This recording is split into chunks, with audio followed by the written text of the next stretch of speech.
Bonjour Magali et moi, nous allons nous présenter dans un premier temps. En ce qui me concerne, je suis Nicolas Trube, ingénieur designer. J'ai fondé mon agence en 1995 et j'interviens à ce titre comme professeur de design et de créativité à ITCOM. Comme quasiment tous les autres professeurs d'ITCOM, je ne suis pas un enseignant professionnel, mais un professionnel qui enseigne. Ce qui me permet, et c'est le cas également avec Magali, de faire bénéficier nos élèves de nos petits secrets et en particulier de notre carnet d'adresses. Magali, peut-être. Merci Nicolas, bonjour à tous. Alors moi je suis Magali, elle au niveau de l'entreprise, puisque j'ai mon entreprise en travailleur indépendant depuis 10 ans. J'ai été diplômée en 1999 du métier visual merchandiser, donc ça date un petit peu. Et j'ai une grande expérience avant d'être à mon compte aux Galeries Lafayette, Opéra Bastille. J'ai été chef de projet à l'Homme Moderne et bien d'autres encore. Et je suis très passionnée pour mon métier. J'ai un grand plaisir aujourd'hui de transmettre mon savoir à cette jeunesse qui prendra la relève demain. Et on les prépare dans ce sens. D'accord, super. Pouvez-vous présenter du coup cette formation, la formation décoration design? Oui, alors c'est une formation qui se fait en 3 ans, qui a un niveau 2 reconnu titré RNCP. L'avantage de cette formation, c'est qu'à partir de la 2e année et dans la 3e année qui va démarrer en septembre, c'est une formation de professionnalisation, c'est-à-dire qu'ils sont en entreprise, ce qui est primordial pour bien appréhender le métier. Et nous, à l'école, on les prépare sur l'aspect technique, sur l'aspect terrain, pour effectivement répondre au marché du travail. L'avantage de cette formation, c'est que, et c'est la seule à le faire, c'est qu'il y a 3 spécialisations en une, et c'est vraiment, j'insiste là-dessus, c'est la seule école qui le propose, et je trouve ça très intéressant, puisqu'elle propose aussi bien une formation complète sur la décoration intérieure, sur le visual merchandising et sur les design produits, qui permet une fusion et de rendre ces jeunes très polyvalents dans leur métier. Je vais faire un point peut-être un peu plus précis sur la décoration intérieure. Alexandra, on est d'accord? On est d'accord. J'attendais en fait la question. Alors, la décoration intérieure, elle s'adresse aussi bien aux particuliers que dans le domaine commercial. Elle permet de répondre à des briefs clients pour aménager des espaces. Aujourd'hui, on insiste énormément pour répondre, encore une fois, et je me répète, sur le marché du travail d'aujourd'hui, mais surtout de demain, sur la réflexion écologique, que ce soit dans l'aspect technique et dans les matériaux. Et l'idée, c'est d'améliorer les espaces. Alors, dans le privé, c'est pour rendre l'endroit convivial avec du confort et de la beauté. Et en tout cas, sur l'aspect commercial, c'est répondre vraiment à améliorer sur les zonings, parce que du coup, c'est lié au métier de visual merchandising, donc qui est vraiment ma partie. Et le métier de visual merchandising, c'est de mettre en avant des produits, des marques, des identités en respectant une charte graphique marketing. Et de mettre en avant pour rentabiliser un aspect financier du produit. Alors, c'est aussi bien dans le prêt-à-porter, mais aussi on peut se trouver dans l'univers du restaurant. Et aujourd'hui, les concepts se développent, c'est-à-dire qu'on ne vend plus un seul produit, il faut élargir les objectifs. Et donc, on accentue la formation sur l'événementiel qui répond à la dynamique et à la concurrence de l'e-commerce, entre autres. Nicolas, je te laisse présenter le métier de designer. Nicolas a disparu. C'est inquiétant. Alors, Nicolas, en profiter pour compléter un petit peu au niveau de la formation visual merchandising. On fait aussi, pour ceux qui ne connaissent pas ce métier, qui est un peu particulier, parce qu'autant architecte, décorateur d'intérieur, on connaît bien visual merchandising, c'est toujours un peu mystérieux. On réalise les vitrines, mais pas que. On fait aussi de l'animation dans les magasins à travers des box, des showrooms, des animations interactives avec des partenariats. On fait aussi du fasting merchandising, c'est-à-dire de l'implantation de rayons. Alors attention, on ne fait pas de l'hypermarché avec une petite tablette à noter la rentabilité, mais en tout cas, on y répond dans un esthétique. La compréhension de ce métier, c'est de mettre en scène à travers des scénographies. Donc, il faut être créatif, mais technique du produit pour ramener à une rentabilité auprès des entreprises. Nicolas, je te laisse présenter retour. Designer produit. Oui, alors mon intervention précisément au niveau du design, c'est de donner les grands principes qui vont permettre à l'élève de réagir par rapport à une matière donnée, par rapport à une fonctionnalité donnée. Et ça repose sur tout un tas de ce qu'on pourrait appeler des intrigues, c'est-à-dire des façons de faire, des matériaux également, une façon de raisonner, de s'adapter très rapidement à la matière qu'on a sous les yeux. Et puis, on peut se servir de toute l'histoire du design qui a maintenant un peu plus de 100 ans, qui s'inspire parfois de l'origami, qui s'inspire parfois de vieilles techniques de structure, et aussi un petit peu, il faut dire le mot, d'ingénierie, mais d'ingénierie très simple. On ne fait pas des calculs, mais on va comprendre des systèmes de force, par exemple, qui vont nous permettre, dans une vitrine, d'élever une structure un peu spectaculaire. En ce qui concerne les débouchés, alors évidemment, moi, je ne suis que l'humble serviteur des matières principales qui sont le merchandising et les scènes d'intérieur. Mais il se fait qu'il y a quelques élèves qui deviennent designers, mes anciens élèves qui deviennent designers à part entière. Ça me fait forcément plaisir et à qui on a pu faire comprendre l'intérêt d'être concepteur d'objets et de fonctionnalités pour la maison. Très bien. Alors juste, peut-être on va revenir sur tout ce qui est prérequis, quel niveau faut-il avoir pour accéder à la formation de décoration de design? Alors, faut un niveau bac ou le diplôme ou l'équivalence. Il est important d'avoir une formation art. Donc, il y a le bac option art ou la prépa art, qui est proposé d'ailleurs entre autres par ITECOM. Il est important d'avoir ces niveaux-là, parce que quand on arrive chez nous, il faut quand même des notions de base, même si après on accompagne encore les études, enfin les stagiaires étudiants sur de l'accompagnement histoire de l'art, la relation entre les couleurs, il y a des cours de matériaux, il y a un accompagnement sur tout ce qui est informatique. Alors, les logiciels, vous pouvez aller sur le site, vous aurez beaucoup d'informations très détaillées sur les interventions informatiques. J'insiste quand même qu'il y a la 3D qui est présente dans la formation ITECOM et qui est plutôt une formation très efficace pour les rendus, mais pas que. On accompagne aussi à travers du dessin pour les perspectives. Il y a du dessin technique de plan. Et sur la 3e année, il va y avoir du coaching en expression orale, parce que l'objectif de la formation, c'est aussi bien de se vendre, puisqu'on les accompagne à devenir indépendants, travailleurs indépendants, puisque c'est comme ça qu'on répond le mieux au marché. Donc, c'est vraiment important de les accompagner pour créer leur entreprise. Mais il va y avoir aussi l'objectif de gérer des équipes, puisqu'on les amène à la réussite de pouvoir intégrer un poste de chef de projet. Donc, il faut qu'ils puissent exprimer et gérer le travail en équipe.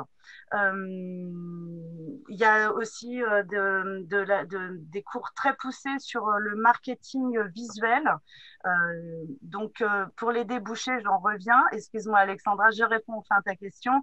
Donc, il y a les bacs préparent, mais il n'y a pas que ça. Il y a aussi toutes les formations professionnelles comme les stylistes, les fleuristes, les tapissiers décorateurs qui peuvent prolonger leur formation en venant chez nous.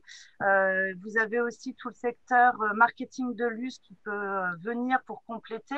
On peut aussi accueillir tous les domaines du secteur commercial qui ont quand même en parallèle une formation merchandising. Qu'est-ce qu'on peut avoir d'autre aussi? Enfin, voilà. Mais j'insiste quand même qu'il faut une notion sur le côté artistique, parce que même si ce sont des métiers très techniques au final, il faut avoir l'envie d'être dans la création et la manipulation artistique. Ça, c'est primordial. J'ajoute peut-être un point, Alexandra. Oui, j'insiste aussi sur la disposition d'esprit en termes de curiosité, du goût pour la conception d'ensemble et pour faire simple, d'avoir envie de faire des choses, de fabriquer des choses avec ses mains notamment, de ne pas avoir peur du contact avec la matière. Justement, est-ce que à ce sujet, vous avez quelques travaux, des réalisations d'étudiants à nous présenter? Je crois que Magali va uploader le dossier. Voilà. Voilà. Alors moi, c'est à travers des photos que j'ai pu prendre. Donc là, on est sur un projet d'une présentation scène d'intérieur événementielle avec, ça va assez vite, un objectif qui était adressé au musée du Quai de Branly. D'ailleurs, pour en revenir au musée du Quai de Branly, bon, l'étudiante avait fait ce choix-là, mais tous les ans, et ça se renouvelle pour 2021, on intervient sur un événement en partenariat avec eux, et avec Nicolas, on insiste énormément tout au long de la formation pour faire des travaux réels avec des partenariats. Donc là, Nicolas, je te laisse un peu aussi en parler parce que tu as fait beaucoup de choses avec eux. Oui, hein, alors déjà, moi j'ai une petite fixette, c'est qu'on va beaucoup à la rencontre des sites de production, des usines notamment. On n'hésite pas évidemment à aller, dès qu'il y a des salons professionnels, à venir voir ce qui s'y passe et de temps à autre de répondre à des vraies demandes qui viennent de l'extérieur. Notamment, on a travaillé pour un décor de cinéma l'année dernière et même il y a 2 ans. Et puis, ramener sur le site de la rue du 4 septembre des matériaux et des techniques un peu particulières. On a vu de la soudure à l'arc qu'on pratique, c'est un peu ma spécialité, qu'on pratique sur des ronds à béton de façon à pouvoir élever des structures, notamment dans des vitrines, avec des matériaux extrêmement peu coûteux et robustes. Donc, pourquoi s'en priver? Donc là, vous pouvez voir différents travaux, donc aussi bien en scène d'intérieur. Là, une vitrine, un projet de vitrine pour une robe Lanvin. Là, on peut apercevoir des showrooms. Donc, ça nous donne aussi une notion de la salle de classe. Voilà, je fais un petit clin d'œil à mes anciennes étudiantes qui, j'espère, nous regardent en nombre. Et il y en a une qui sera présente tout à l'heure. Là, vous avez différentes planches d'inspiration sur des marques de luxe. Là, vous avez une vitrine chaussure, un projet. Donc, vous voyez toute la technique aussi de l'éclairage. Trouver des solutions, c'est toujours mettre en scène les produits en visual merchandising. Là, c'est pour des aplats en vertical pour une marque de maillot de bain. Là, vous avez l'art de la table qui peut être aussi bien en événementiel que pour une vitrine ou un showroom. Là, vous avez un exemple de croquis que vous pouvez réaliser. Là, c'est une mise en avant d'un livre. Donc, on zoome en fait sur la première de couverture. Alors, j'insiste aussi qu'on fait des échanges avec les autres sections. Donc là, c'est un projet camouflage avec la section make-up de ITCOM. On essaie de le faire. Alors, je dis on essaie parce que cette année, j'avoue que c'est un petit peu compliqué. Voilà, l'objectif, c'est tous les ans. On travaille aussi avec l'enseignant, le prof de photo de ITCOM. Voilà, on essaie de faire des interactivités entre sections, ce qui est plutôt intéressant et riche, puisque notre métier doit répondre à plusieurs compétences. Donc là, vous avez la salle de classe avec des showrooms d'exposition sur différents sujets. Voici un box. Donc ça, c'est complètement réalisé, même la structure globale de l'étudiant. Là, vous avez une vitrine en linge de maison. Donc, je précise que toutes ces vitrines sont réalisées au sein d'ITCOM, dans les locaux d'ITCOM. Vous voyez, ce sont des photos que j'ai prises et ce sont les étudiants qui les ont réalisées, bien entendu. Et les étudiants de ITCOM. Alors, je relance le play. Excusez-moi, ça vous bloque un peu. Là, vous avez un panneau qui présente un projet de scène intérieure. Donc, vous voyez les plans techniques. Vous avez aussi les matériaux, les planches d'inspiration, des maquettes. Là, vous avez un exercice. Alors là, Nicolas, tu peux peut-être en parler très rapidement. Alors là, c'est une intrigue toute simple. On demande aux étudiants de ramener des vieux vêtements. Moi, j'amène de la résine époxy et en imbibant les vêtements avec de la résine époxy et en leur donnant la forme que l'on veut, on attend 24 heures et le vêtement devient dur comme de la glace, mais quand même très solide. Et donc, on peut déjouer un peu les lois de la pesanteur en donnant des formes incroyables à ces vêtements et en les rendant parfaitement et en les figeant dans une situation particulière sans avoir besoin d'un mannequin finalement. Et donc, tout l'intérêt de ces cours de design produit, c'est que nous, ils peuvent réutiliser toutes ces techniques pour créer des décors. Donc là, vous avez du prêt-à-porter avec une création de fond kakémono. Donc là, on voit les étudiants en action en train de travailler. Là, encore une fois, vous avez des planches globales qui montrent ce qu'on demande en scène d'intérieur. Là, vous avez une scénographie pour un ensemble de produits en décoration de maison. Un autre projet en scène d'intérieur.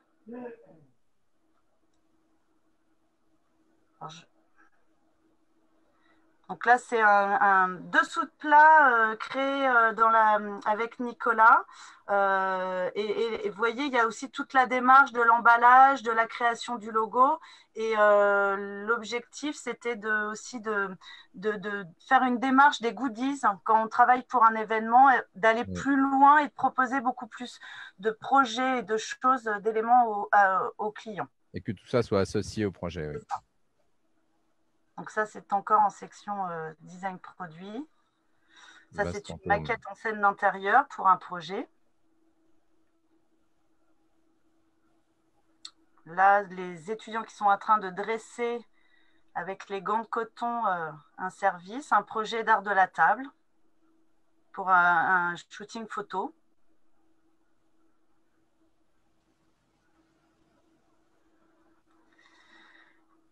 Là, ce sont les étudiants qui travaillent pour le projet qu'on a réalisé. Voilà, vous avez le résultat pour le cirque, donc l'événement qu'on fait au musée du Quai de Branly, Jacques Chirac à Paris. Et en fait, on intervient pour l'arbre de Noël des enfants.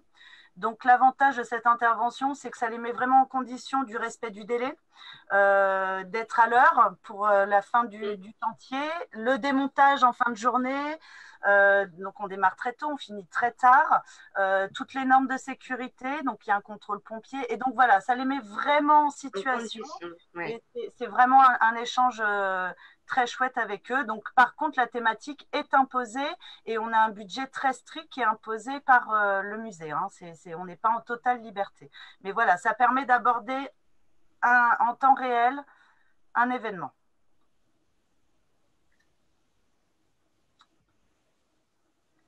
Donc, voici un extrait de book avec un projet et une petite maquette.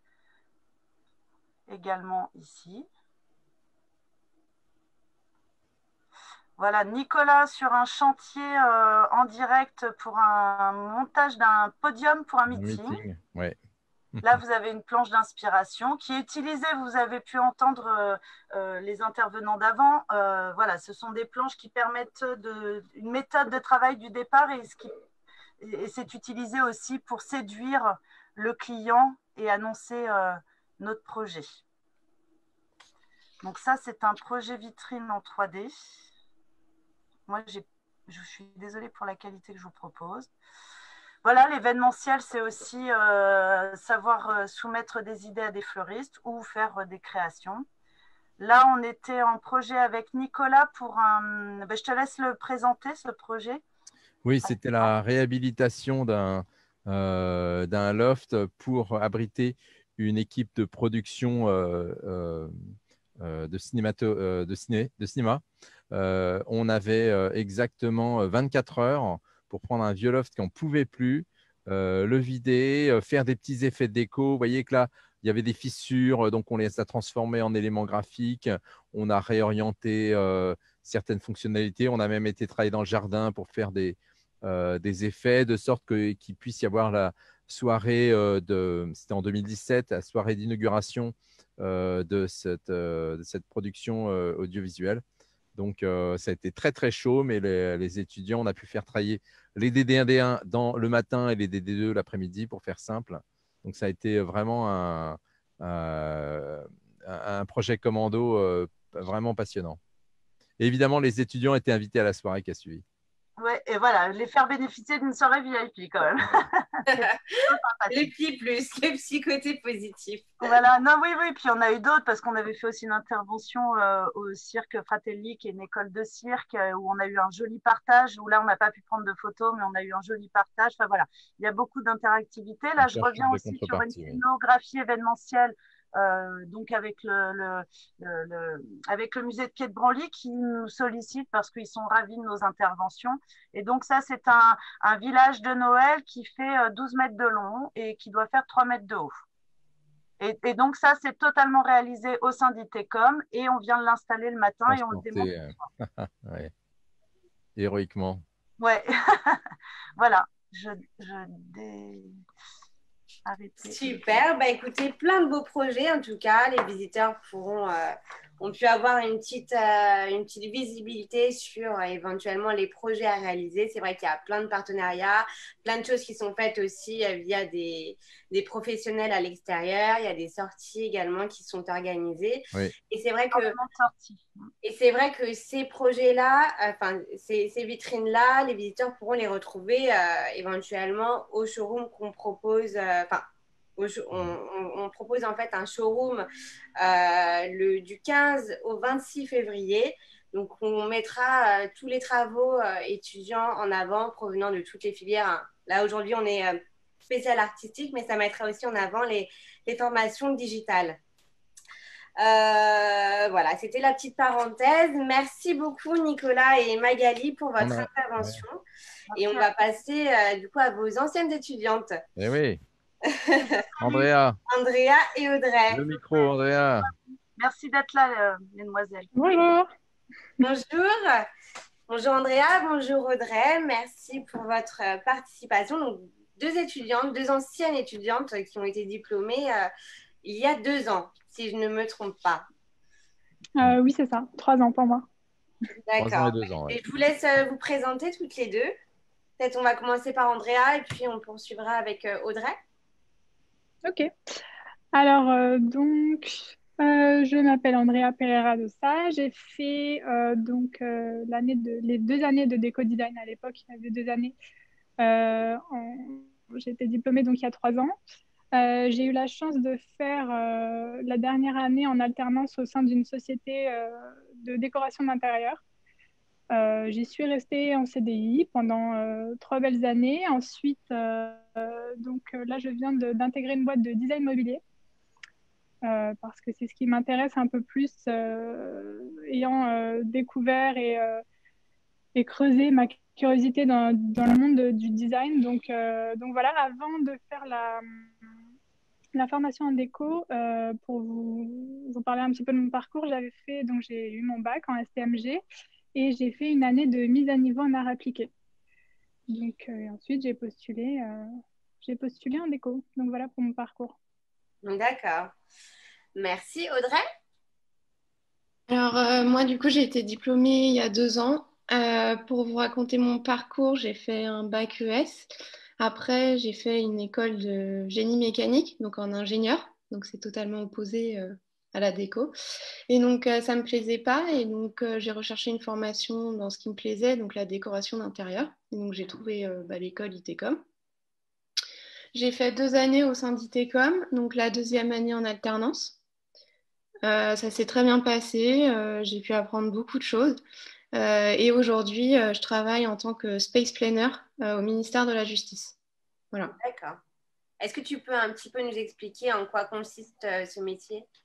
Alors, le Space Planner, en fait, ça permet aux entreprises de déménager tous leurs locaux, donc à refaire les plans d'installation, de réaménager aussi toutes les nouvelles salles, donc aussi des salles de détente ou quoi que ce soit, donc faire de la déco et organiser donc les nouveaux bureaux. D'accord. Andrea, donc du coup, à l'issue d'ITECOM, tu es en poste ? Oui, je suis actuellement en CDI, donc Je viens tout juste de changer de branche. Je suis passée de la décoration d'intérieur au design mobilier. Donc, ça fait quelques mois, donc je suis toute jeune dans ce domaine. Mais étant dans le monde de la déco d'intérieur que j'adore, j'ai découvert une passion pour le design mobilier. Donc oui, j'ai passé 3 ans en décoration d'intérieur. Donc, le diplôme m'a évidemment énormément aidé dans mes premiers pas parce que j'ai tout de suite enchaîné sur un CDI. Donc voilà, dans mes premiers pas dans la décoration d'intérieur. Je suis en train également de monter ma micro-entreprise. Donc voilà, tout ça combiné. D'accord, bah super. Et justement, vous qui êtes maintenant des anciennes des anciennes étudiantes et maintenant diplômées, euh, quelles sont les clés de la réussite que vous pouvez conseiller, donner à nos futurs itécomiens? Alors, moi, je vais commencer. Je dirais la persévérance, parce que on va pas se mentir, c'est un métier très concurrentiel. C'est pas un métier où on trouve beaucoup d'offres d'emploi. Il faut pas abandonner et surtout la diversification, c'est-à-dire ne pas. C'est vrai qu'il y a plein de métiers différents dans la décoration. Donc comme Audrey est space planner, comme j'ai pu être décoratrice, comme je travaille maintenant dans une société de design immobilier. Enfin, il y a vraiment plein de choses à voir comment dire, expérimenter dans ce milieu. Donc être curieux. Super, merci. Audrey, un petit conseil pour nos futurs. Alors, je dirais pareil qu'Andrea, du coup, la curiosité. Et également aussi bien s'exprimer à l'oral et comprendre le besoin du client. Parce que pour moi, c'est super important ça. Et c'est les clés de la réussite de notre futur métier, qui soit donc soit comme moi, space planner, à comprendre le besoin, ou décoratrice d'intérieur, ou voilà.